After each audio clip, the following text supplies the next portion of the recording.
আসসালামু আলাইকুম বন্ধুরা, কেমন আছেন সবাই? আশা করি সবাই ভালো আছেন। আমি আজকে আপনাদের দেখাবো কিভাবে মা টেলিকম অ্যাপসের লেভেল আপগ্রেড করতে হয়। হ্যাঁ, লেভেল আপগ্রেডটা হচ্ছে যারা রিচার্জে কমিশন বেশি বেশি নিতে চাচ্ছেন তাদের জন্য। এটা আমাকে অনেকেই রিকোয়েস্ট করছিলেন, তো সেটাই দেখাবো। তো প্রথমত আমাকে মা টেলিকম অ্যাপসে ঢুকে যেতে হবে। ঢুকে যাওয়ার পরে এখান থেকে আপনারা থ্রি লাইন দেখতে পাচ্ছেন, নিচের দিকে ডান পাশে থ্রি লাইন অপশন আছে, এটাই ক্লিক করবেন। ক্লিক করার পরে এখান থেকে দেখতে পাচ্ছেন মেম্বারশিপ, মেম্বারশিপে একটা ক্লিক করবেন। তো ক্লিক করার পরে আপনি বর্তমান যে লেভেলে আছেন এটা হচ্ছে রিটেলার 10, মানে রিটেলার 10 অ্যাকাউন্টটা, এটা আপনি 1000-এ 10 টাকা কমিশন পাবেন শুধু রিচার্জ এটা। আর দ্বিতীয় আসছে রিটেলার 20, এটা আপনি 80 টাকা দিয়ে প্ল্যান আপগ্রেড করতে পারবেন এবং 20 টাকা করে কমিশন পাবেন।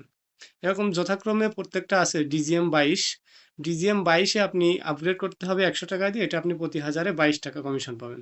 তো আশা করি বুঝতে পারছেন। তো লাস্টে আপনি যেটা করতে হবে, আপনি যেই লেভেলটা আপগ্রেড করবেন সেটা এখানে দেখবেন, চয়েস করবেন। আমি সাপোজ ভিআইপি লেভেলটা আপগ্রেড করবো, এখানে ভিআইপি লেভেলটা আপগ্রেড করতে 350 টাকা লাগবে এবং 350 টাকা দিলে আমি 1000-এ 30 টাকা করে কমিশন পাবো। সেক্ষেত্রে আপগ্রেড প্ল্যানে দিয়ে দিব। দেওয়ার পরে এখান থেকে জাস্ট আপনি পিনটা উঠাবেন। পিনটা উঠিয়ে কনফার্ম করবেন, তাহলে আপনার লেভেলটা আপগ্রেড হয়ে যাবে।